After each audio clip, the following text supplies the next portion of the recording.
अच्छे होंगे तो लोकल मीडिया को कोई नहीं सुनता। अब ये तो इसके जनरल 4 सॉल्यूशंस हो गए जो मैंने आपको बताए, जनरल सॉल्यूशंस हो गए। एक और सॉल्यूशन हम लोग कह सकते हैं कि भाई with the help of media, जो मैंने अभी आपको बताया, इसमें एक और पॉइंट ऐड कर दें कि हम लोग कश्मीर एट्रोसिटीज़ भी यहाँ पे बता सकते हैं कि इंडिया किस तरीके से कश्मीर में एट्रोसिटीज़ कर रहा है। दूसरा हम ये बता सकते हैं एक कश्मीर में एक एजेंडा भी चलता है जिसको हम कहते हैं एंटी मुस्लिम एजेंडा, हमें इसको भी ऊपर लाना है कि वहाँ पे मुस्लिम के खिलाफ किस तरीके से एजेंडा होता है। इंडिया, आपको पता है कि इंडिया में फॉशिज्म जो है वो बहुत ज़्यादा है, तो वहाँ पे शुरू से एक एंटी मुस्लिम एजेंडा है। तो हमें कश्मीर इशू के साथ हम इस इशू को भी अकॉर्डिंग टू मीडिया उठा सकते हैं। या आप लिखें या नहीं लिखें, एक जनरल बात है जो कि हम मीडिया के थ्रू हम ये भी इशू जो है वो उठा सकते हैं, रेज कर सकते हैं।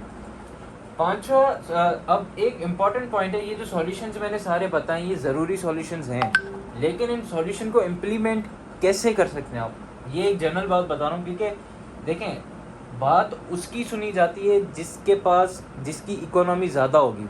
अब आप देखें ना, अगर एक बात पाकिस्तान कहेगा यूनाइटेड नेशन को कि सर ये मसला है, ये है, ये, और मैं चाहता हूँ आप ये सॉल्यूशन दें, यूनाइटेड नेशन उसको इतनी प्रेफरेंस नहीं देगा। लेकिन इंडिया ही अगर वो बात करेगा ना तो यूनाइटेड नेशन उसको ज़्यादा प्रेफरेंस देगा। क्यों?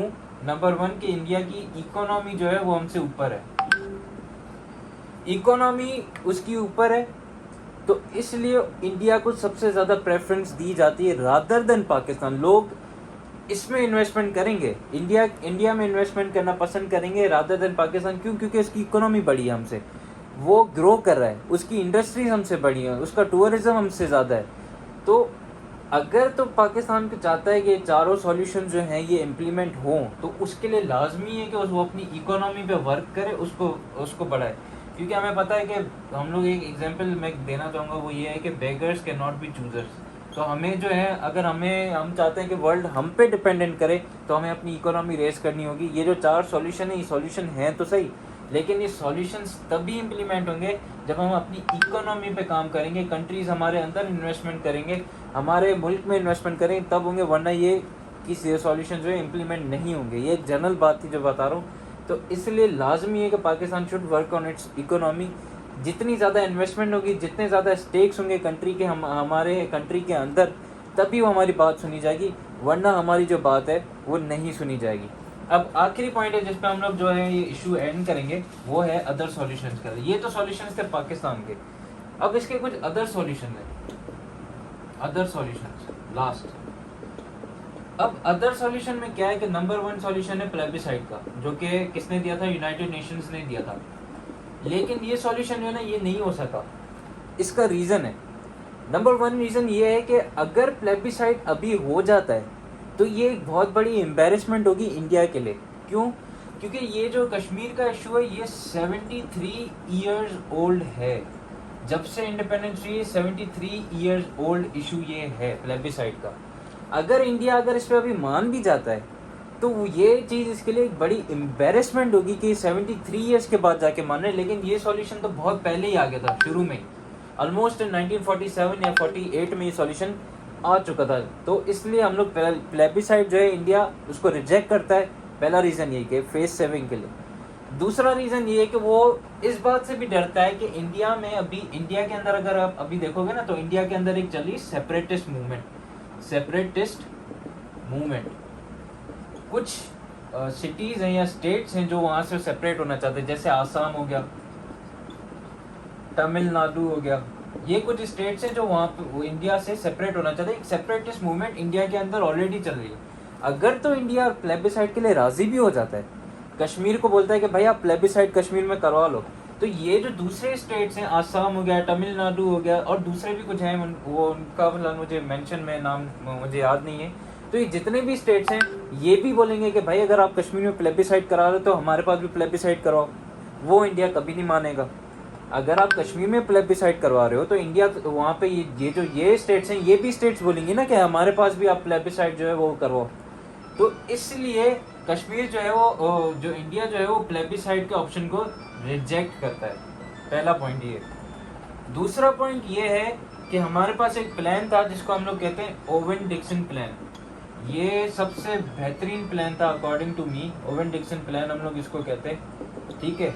इसके 4 पॉइंट से ये एक था फॉर्मूला जिसको हम कहते हैं 4 पॉइंट फॉर्मूला। इसके 4 पॉइंट फार्मूला था ये आपको बताता हूँ। अब इसका नंबर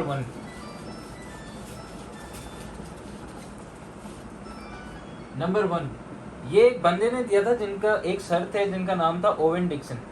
वो थे हाई कोर्ट जो थे, ऑस्ट्रेलियन हाई कोर्ट के जो थे वो जज थे, रिटायर्ड जज थे। इनको यूनाइटेड नेशंस ने लगाया था as a mediator in Kashmir issue. अब इन्होंने पहला पॉइंट ये दिया, इन्होंने बोला कि जो नॉर्दर्न एरियाज है, northern areas and Azad Kashmir, ये जो है ये पाकिस्तान को दे दिए जाए। इन्होंने पहली बात ये की। दूसरी बात इन्होंने ये की, जो लद्दाख का एरिया था, लद्दाख, इसमें थी बुद्धिस्ट मेजॉरिटी थी, इसमें बुद्धिस्ट मेजॉरिटी थी इसमें। तो इन्होंने कहा कि ये जो एरिया है ये इंडिया को दे दिया जाए। तो ये एरिया इन्होंने कहा कि ये इंडिया को दे दिया जाए।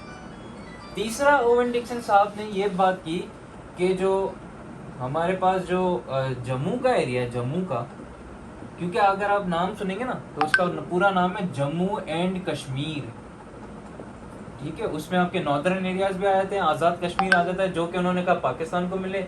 लद्दाख का जो एरिया उन्होंने कहा कि वो बुद्धिस्ट मेजॉरिटी है तो वो इंडिया को मिले।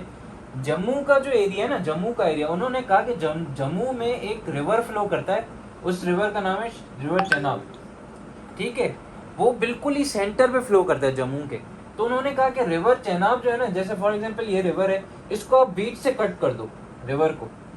जो इस रिवर का ईस्टर्न पार्ट होगा ना, ईस्टर्न पार्ट वो इंडिया को दिया जाए ईस्टर्न पार्ट, और जो वेस्टर्न पार्ट होगा वो पाकिस्तान को दिया जाए। तो उन्होंने थर्ड पॉइंट ये दिया कि जम्मू में एक रिवर है, रिवर चेनाब, उसको आप डिवाइड करो, उसका ईस्टर्न जो पार्ट है, ई फॉर एनिमी, तो वो आप इंडिया को दे दो, और उसका वेस्टर्न पार्ट है वो आप पाकिस्तान को दे दो।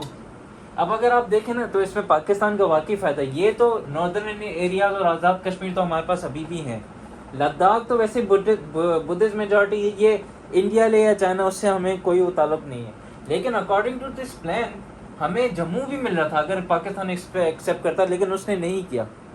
नंबर 4 आखिरी, उन्होंने बोला कि वहाँ पे जो कश्मीर वैली है,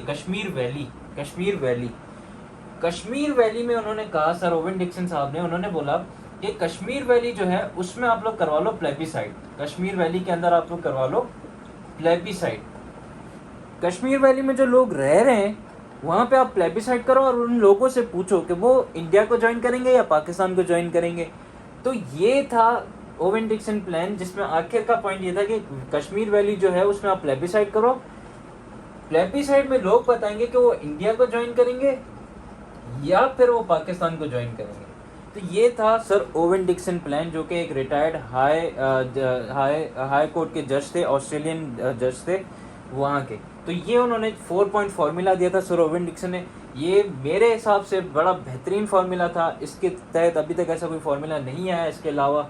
और ये अगर फार्मूला पाकिस्तान उस पर हाँ कर देता तो मैं समझ रहा हूँ कि पाकिस्तान के लिए ही फ़ायदेमंद था, क्योंकि हमें इसमें अच्छे खासे इलाके भी मिल रहे थे। और अगर प्लेबिसाइड हो जाता तो क्या पता कि वैली जो है वो भी पाकिस्तान को मिल जाती।